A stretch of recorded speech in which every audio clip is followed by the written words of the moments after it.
Between 1971 and 1983, in an abandoned military base on the eastern tip of Long Island, New York, the United States government conducted the most disturbing experiments in American history. They abducted homeless people off the streets. They kidnapped runaway teenagers from New York City.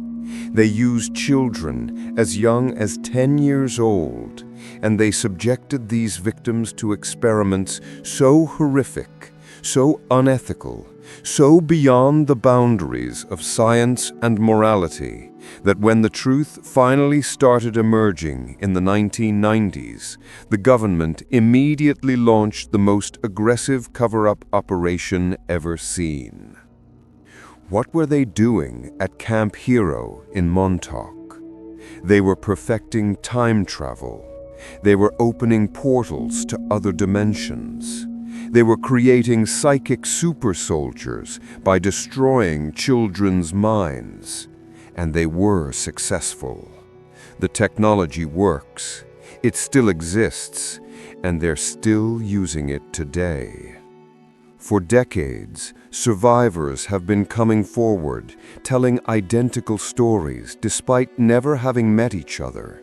Stories of underground laboratories 12 levels deep beneath the base. Stories of children strapped into chairs that amplified their psychic abilities until they could materialize objects from thin air. Stories of portals opening in time and space, allowing researchers to travel anywhere in history. Stories of contact with extraterrestrial beings who provided the technology to make it all possible. The government denies everything, of course. They say Camp Hero closed in 1969. They say it's now just a state park with hiking trails and ocean views. They say anyone claiming to have been experimented on is mentally ill, making it up, confabulating false memories. But then why does the abandoned base still consume massive amounts of electricity every single month? Why are there sealed tunnels and bunkers beneath the park that visitors are forbidden to enter? Why have geophysicists discovered evidence of large underground structures not recorded on any official maps? Why have 3 different documentaries found multiple survivors telling the exact same story with the exact same details? What are they still hiding at Montauk? And why, after 40 years, are they still desperately trying to convince us it never happened? You're about to discover the truth about the Montauk Project. You're about to learn how the government perfected the technology from the Philadelphia experiment and used it to create weapons that defy physics itself. You're about to understand why children were the perfect test subjects for experiments that would have killed adults. And you're about to see proof that time travel isn't science fiction, it's science fact, and it's been operational since 1983. But before I reveal the shocking details of what happened to those children in the underground laboratories, if you want to uncover more government experiments they're desperately hiding, subscribe to this channel right now and turn on notifications, because they've been trying to bury this story for 40 years, and powerful forces would love nothing more than to make it disappear again. Don't let them win. Let's begin. The story of the Montauk Project begins exactly 40 years earlier with the Philadelphia experiment of October 28, 1943. The U.S. Navy, working with physicist John von Neumann and using theoretical principles from Albert Einstein's unified field theory, successfully made the destroyer escort USS Eldridge invisible and teleported it from Philadelphia to Norfolk, Virginia. But the experiment had catastrophic side effects. Sailors were fused with the metal hull of the ship. Others went insane from experiencing multiple dimensions simultaneously. Several crew members vanished into thin air and were never recovered. The Navy immediately classified the entire project and publicly denied it ever happened. But they didn't stop the research. They just moved it underground and learned from their mistakes. For the next 21 years, the military continued developing the Philadelphia experiment technology in absolute secrecy. They studied how electromagnetic fields could warp space-time. They investigated how human consciousness interacted with these fields. They experimented on volunteers, then on prisoners, then on people who wouldn't be missed. And by 1971, they were ready for the next phase. They needed a facility far from populated areas, somewhere with existing underground infrastructure, somewhere already associated with classified military operations so that unusual activity wouldn't raise suspicions. They found the perfect location at Camp Hero, also known as Montauk Air Force Station, on the remote eastern tip of Long Island, New York. But Phoenix 2 went far beyond mind control. The researchers at Montauk had three primary objectives. First, develop psychotronic technology that could interface human consciousness directly with machines. Second, create stable time portals that would allow travel to any point in history. Third, establish contact with extraterrestrial or interdimensional entities who might have superior knowledge of these technologies. To accomplish these goals, they would need test subjects, lots of them, and the subjects needed to be expendable. This is where the story becomes truly horrifying. According to survivors, the Montauk Project actively recruited homeless people from the streets of New York City. They would offer food, shelter, or money to get these desperate individuals onto buses heading to Long Island. Once at Camp Hero, the victims would be taken into the underground levels and never seen again. The project also targeted runaway teenagers, kids who had fled from abusive homes and were living on the streets. Runaways were perfect test subjects because no one would report them missing. No one would come looking for them. They could be used, discarded, and buried in unmarked graves on the base property, and the world would never know they existed. But the real focus of the Montauk Project was children, specifically children between the ages of 10 and 16 with natural psychic abilities. Why children?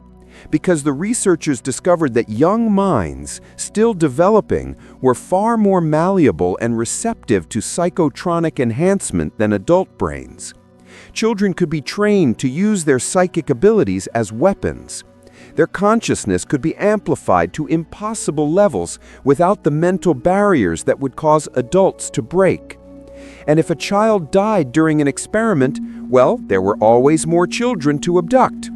The researchers called them the Montauk Boys, and there were hundreds of them over the years. Preston Nichols is the man who first exposed the Montauk Project to the public. Nichols was an electrical engineer working for defense contractors on Long Island in the 1970s and 1980s. According to his account, he was recruited to work on classified radar systems at what he thought was an abandoned military base. But as he worked there, he began having strange experiences. Time seemed to skip. He would arrive at the base in the morning, and suddenly it would be evening, with no memory of the hours in between. He would find himself in parts of the facility he didn't remember entering. And he kept having vivid dreams, recurring nightmares about children screaming in underground laboratories. In the late 1980s, Nichols underwent hypnotic regression therapy to recover suppressed memories. What emerged was horrifying. He remembered that he hadn't just been working on radar equipment at Camp Hero. He had been one of the lead scientists on the Montauk project. His memory had been deliberately erased using electromagnetic mind control techniques developed at the facility.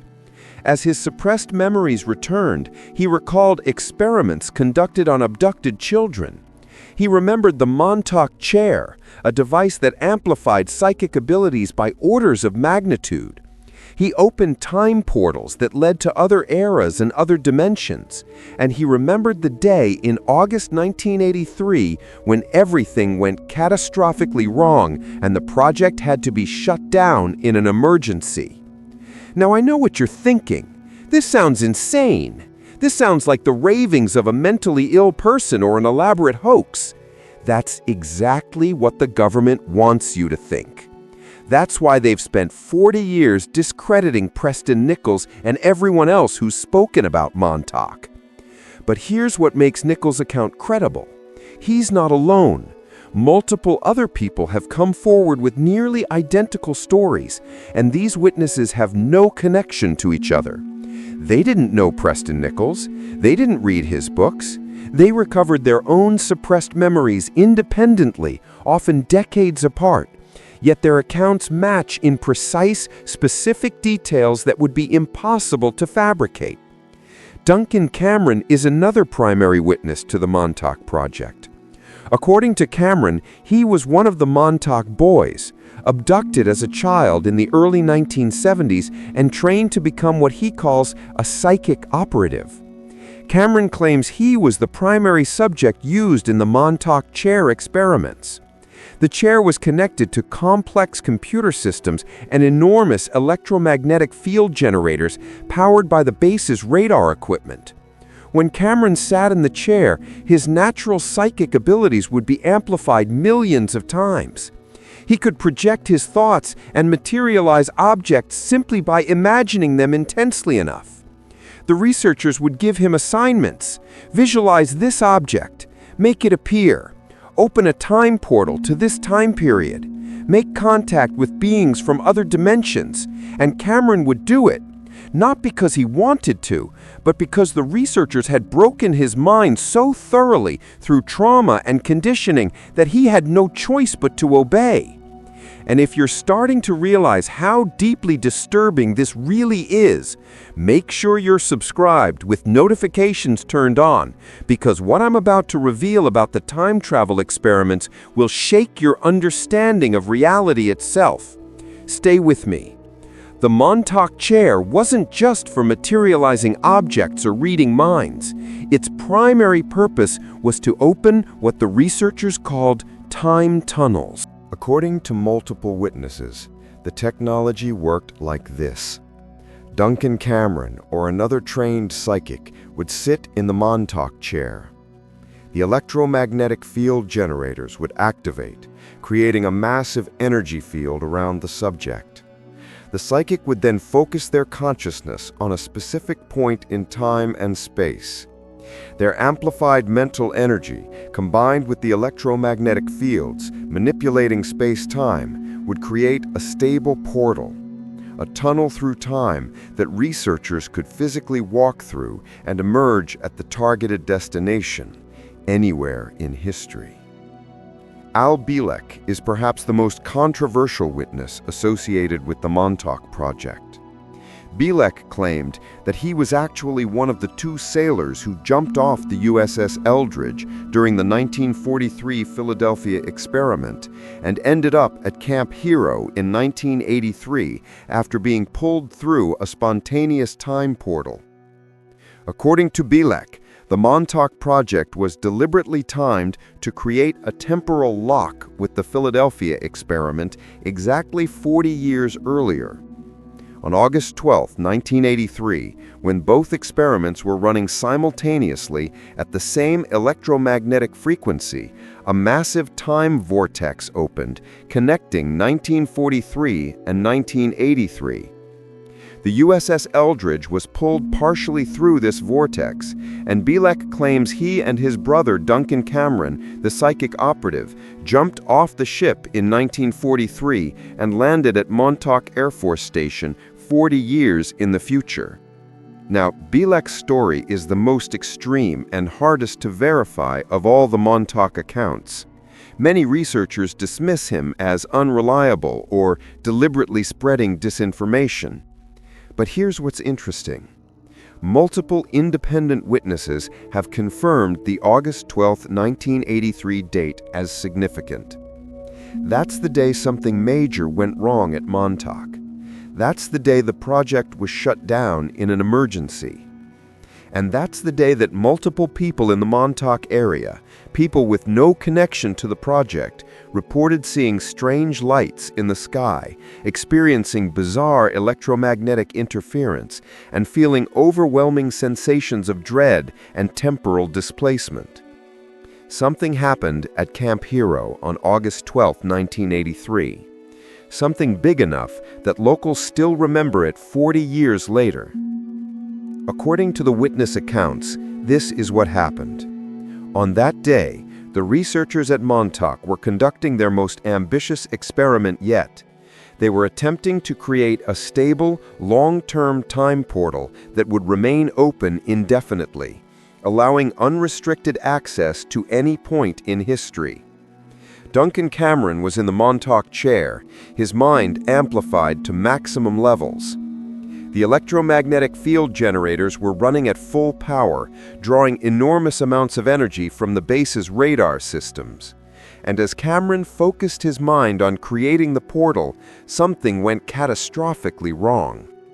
Preston Nichols claims he realized that day that the Montauk project had become too dangerous, that the researchers had lost control of forces they didn't fully understand. So he made a decision. He went to Duncan Cameron in the Montauk Chair and whispered, "Create a monster. Destroy everything." Cameron, his mind amplified and connected to the materialization equipment, imagined the most terrifying creature he could conceive, and the Montauk Chair made it real. A massive beast, described by witnesses as something between a bear and a demon, materialized inside the underground facility. The creature immediately went berserk, attacking researchers, destroying equipment, rampaging through the laboratories. Panic ensued. The electromagnetic field generators were overloading.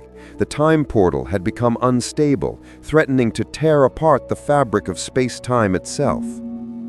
Researchers ran through the time tunnel back to the USS Eldridge in 1943 and shut down the original Philadelphia experiment generators. This collapsed the time vortex connecting 1943 and 1983. Which in turn caused the entire Montauk project to crash. The monster vanished, the portals closed, the underground facility was left in ruins. According to Nichols, the military response was immediate and brutal.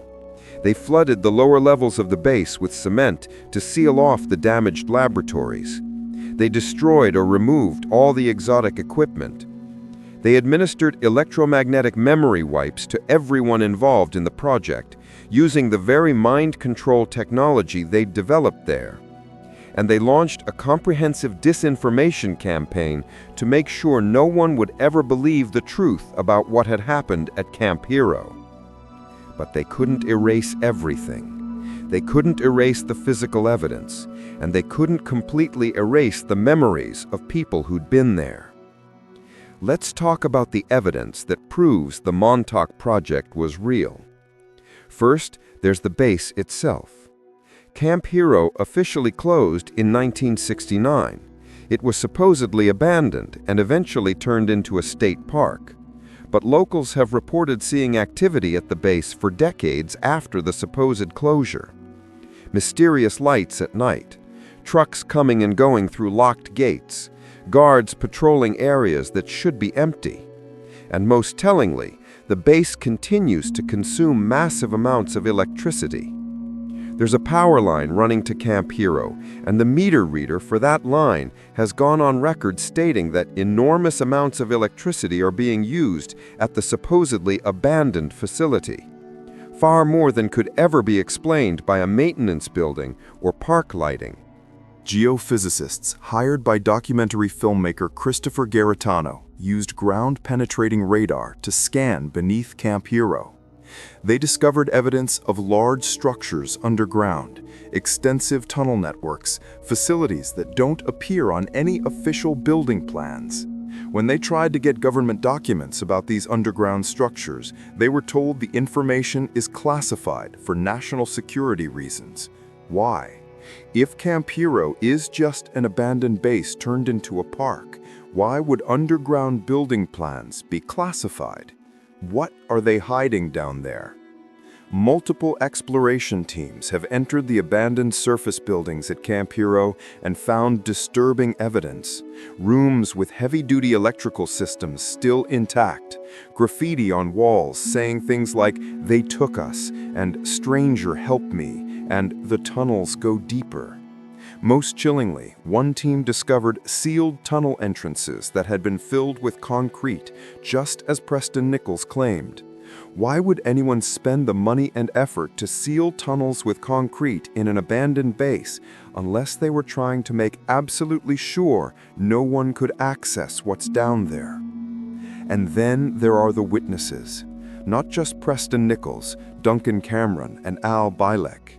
There are dozens of others who've come forward over the years. Men who claim they were Montauk boys, abducted as children and used in psychic experiments. Women who worked as technicians at the base and saw things they were told never to speak about. Military personnel who were stationed at Camp Hero after the supposed closure and witnessed classified activities. Locals from the Montauk area who remember strange phenomena in the 1970s and 1980s, mass animal die-offs, unusual crime waves, and aggressive behavior in teenagers as if they were being influenced by external electromagnetic fields, weather anomalies directly above the base, all consistent with the claimed experiments in psychotronics, time manipulation, and consciousness technology. Now, if you're still watching this, if you haven't dismissed this as complete insanity, then you need to ask yourself a serious question. Why does the government continue to respond to inquiries about the Montauk Project? Why do they maintain such aggressive denial? You don't see the government releasing official statements denying that Bigfoot was captured at Area 51, because that's obviously ridiculous. But they do release statements specifically about Montauk. They do maintain information pages explaining why it supposedly never happened. They do work very hard to discredit witnesses and suppress investigation. That's not the behavior of an organization dealing with a silly hoax. That's the behavior of an organization desperately trying to keep a real secret buried. And before I show you the connections between Montauk and modern secret projects that might still be using this technology today, hit that subscribe button and activate notifications, because what's coming next will make you question everything you think you know about classified government programs. Stay with me. Let's talk about MK Ultra. This isn't conspiracy theory. MK Ultra was a real CIA program that conducted illegal human experiments on American citizens without their knowledge or consent. For over 20 years, from 1953 to 1973, CIA scientists administered LSD and other drugs to unsuspecting test subjects, conducted psychological torture, attempted to create Manchurian Candidate-style assassins through trauma-based mind control, and subjected people to electroshock therapy to erase their memories. When congressional investigations threatened to expose MK Ultra in 1973, CIA Director Helms ordered the destruction of all MK Ultra files. 90% of the documents were destroyed. We only know about MK Ultra because 10% of the files survived the purge. This is documented, proven historical fact. The CIA admitted to MK Ultra. They apologized. They paid settlements to victims. So when people talk about the Montauk Project and electromagnetic mind control, you can't dismiss it out of hand as impossible. We know the government conducts illegal human experiments. We know they hide these programs through extreme compartmentalization. We know they destroy evidence when exposure threatens. And we know they use memory manipulation techniques on subjects and researchers to maintain secrecy. MKUltra proves all of this. So why is it so hard to believe they would continue this research in a different location under a different code name? The Montauk Project is described as Phoenix 2, a continuation of Phoenix 1, which was itself connected to MKUltra. Multiple witnesses claim that Nazi scientists brought to America after World War II under Operation Paperclip were involved in the Montauk research. This isn't conspiracy theory. Operation Paperclip really happened. The US government really did recruit Nazi scientists and give them positions in military research programs. Some of these scientists had conducted horrific human experiments in concentration camps. They brought that knowledge to America. They brought that willingness to do unethical research.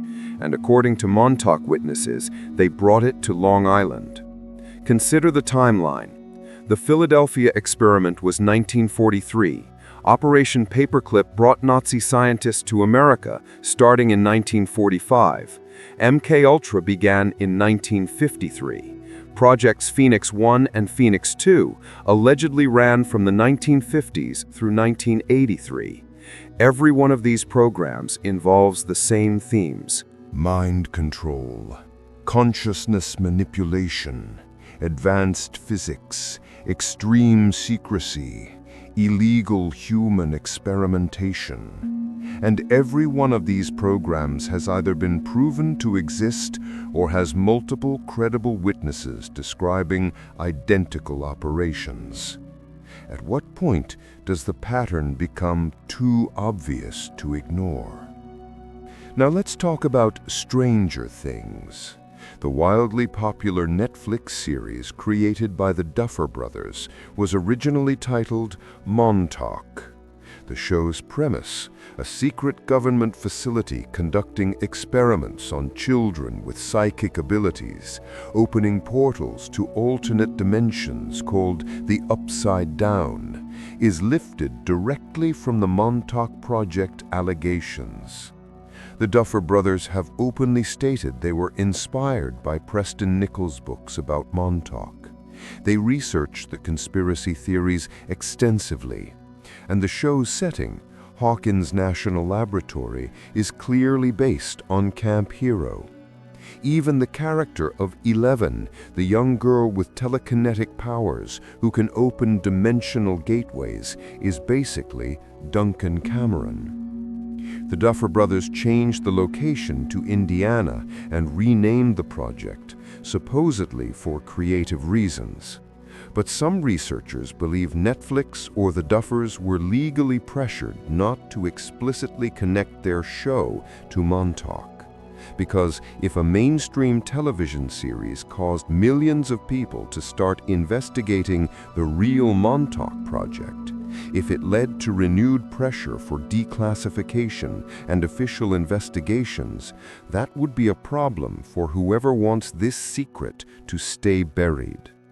So they allowed the show to exist as long as the name was changed and plausible deniability was maintained. The story could be told, but only as obvious fiction, not as a thinly veiled revelation of actual events. Here's something that should deeply disturb you. Camp Hero State Park is open to the public today. You can hike there. You can see the abandoned buildings and the massive radar tower. But large sections of the property remain off-limits.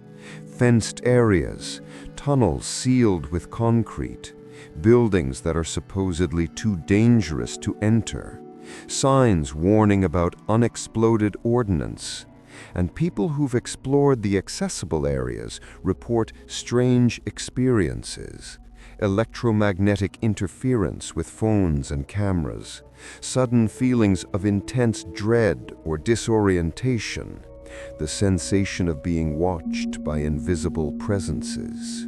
Time distortions where minutes seem to pass in seconds, or vice versa. Are these just psychological effects from knowing the location's dark history, or is something still active beneath Camp Hero? Several researchers have noted that the power consumption at Camp Hero, that massive electrical draw I mentioned earlier, is consistent with the facility running advanced electromagnetic equipment, the kind of equipment that would be necessary for psychotronic research or space-time manipulation. What if the Montauk project never really ended? What if the 1983 shutdown was just a catastrophic failure of one specific experiment? What if the research continued in deeper levels that weren't damaged? What if they learned from the mistakes, perfected the technology, and have been using it ever since in complete secrecy? Think about the implications if the Montauk technology actually works. If time travel is possible, if consciousness can be weaponized, if portals to other dimensions can be opened, that's not just a military advantage, that's total control over reality itself. You could go back in time and alter history. You could spy on anyone, anywhere, at any time. You could send assassins through portals that would allow them to appear and disappear without a trace. You could influence people's minds from a distance using psychotronic broadcasting. This technology would be more valuable and more dangerous than nuclear weapons. Do you really think the government would just abandon that research? Or would they bury it so deep that no one could ever prove it exists? Here's what I believe happened. I believe the Philadelphia experiment in 1943 was a real proof of concept that space-time could be manipulated using electromagnetic fields. I believe the military spent the next 3 decades refining that technology in secret facilities, with Camp Hero becoming the primary research site in the 1970s. I believe they conducted horrific experiments on hundreds of test subjects, many of them children, in pursuit of psychotronic weapons and time travel capabilities. I believe they succeeded. I believe the August 12, 1983 incident was a catastrophic accident that forced them to shut down the visible aspects of the program. But I believe the research continued in other locations using the knowledge gained at Montauk, and that this technology exists and is operational today. And I believe they can never allow the full truth to come out. Because admitting the Montauk project happened means admitting they abducted and experimented on American children. It means admitting they have technology that violates everything we understand about physics. It means admitting they've been lying for 40 years. It means facing calls for criminal prosecution of everyone involved. And it means revealing capabilities that provide an insurmountable strategic advantage. They can't afford any of that, so they'll continue denying it. They'll continue discrediting witnesses. They'll continue sealing tunnels and classifying documents. And they'll continue hoping that the passage of time will bury the truth as surely as they buried those underground laboratories in concrete. But they made one critical mistake. They underestimated human curiosity and the power of shared truth. Every year, more people learn about the Montauk Project. More researchers investigate. More witnesses come forward. More evidence surfaces. The secret is leaking out despite their best efforts. And once enough people know, once it becomes part of our collective consciousness, they won't be able to suppress it anymore. The truth about Camp Hero will emerge fully into the light. And when it does, the world will have to confront the horrifying reality of what our government is willing to do in the name of national security. So what can you do right now? First, research this yourself. Don't just take my word for it. Read Preston Nichols' books, The Montauk Project, Experiments in Time and its sequels. Watch Christopher Garetano's documentary, Montauk Chronicles. Look for Al Bielek's video testimonies. Search for Duncan Cameron interviews. Study the history of Camp Hero. Look at the geophysical survey data. Visit the site yourself if you can.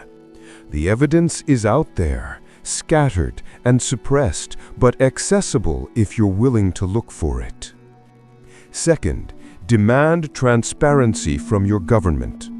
File Freedom of Information Act requests about Camp Hero, the Phoenix Project, and classified electromagnetic research conducted on Long Island from 1970 to 1990. Contact your representatives and ask why documents about a supposedly abandoned military base are still classified for national security. Make noise. Make them explain why they're hiding information about facilities that allegedly don't exist. Third, share this information. Post about it. Talk about it. Make sure the story of the Montauk boys doesn't disappear. Make sure the children who were abducted and experimented on are remembered. Make sure the witnesses who risked everything to come forward aren't dismissed and forgotten. The more people who know about Montauk, the harder it becomes to suppress the truth. The Montauk Project isn't just a creepy conspiracy theory. It's a documented pattern of illegal government experimentation on unwilling human subjects. It's proof that the technology in our science fiction stories already exists in classified military programs. It's evidence that time travel, dimensional portals, and psychic weapons aren't fantasy, they're reality. And it's a warning about what governments will do when they think no one is watching and no one will ever find out. Between 1971 and 1983, the US government abducted hundreds of people and used them in experiments that would make Nazi doctors blush. They broke children's minds to turn them into psychic weapons. They opened holes in space-time without understanding what might come through from the other side. They played with forces that could literally destroy reality. And when it all went catastrophically wrong, they buried the evidence, erased memories, and pretended it never happened. For 40 years, they've gotten away with it. For 40 years, the victims have been dismissed as crazy. For 40 years, the truth has been locked away in sealed tunnels and classified files. But not anymore. The truth is emerging. The witnesses are being heard. The evidence is being compiled. And more people every day are asking the questions that terrify those who want this secret to stay buried. What really happened at Camp Hero? Where are the Montauk boys today? What technology still exists in those underground facilities? And what else are they hiding from us? You now know about the Montauk Project. You know what they did. You know what they're hiding. You know that time travel is real. And you know that your government has been conducting illegal experiments on American citizens for decades. The question is, what are you going to do with this knowledge? Are you going to forget about it tomorrow and go back to pretending the world is normal? Or are you going to demand answers? Are you going to investigate? Are you going to spread the word?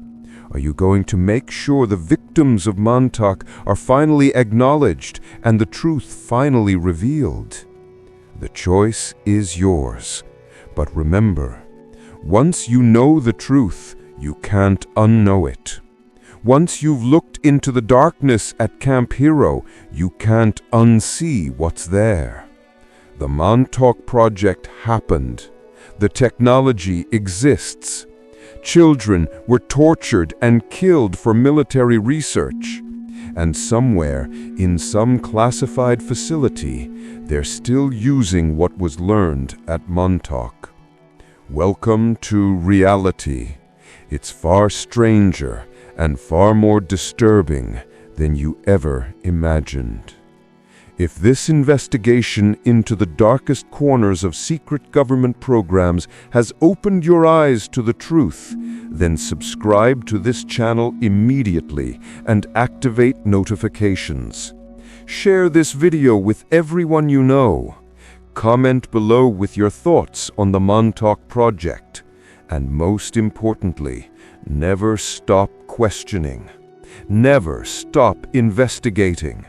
Never demand the truth, because the moment we stop asking questions is the moment they've won. And we're not going to let them win. Not now. Not ever. The children of Montauk will be remembered. Their story will be told, and the world will finally know what was done to them in those underground laboratories. The truth cannot stay buried forever. And today, right now, the truth about the Montauk Project begins its journey into the light.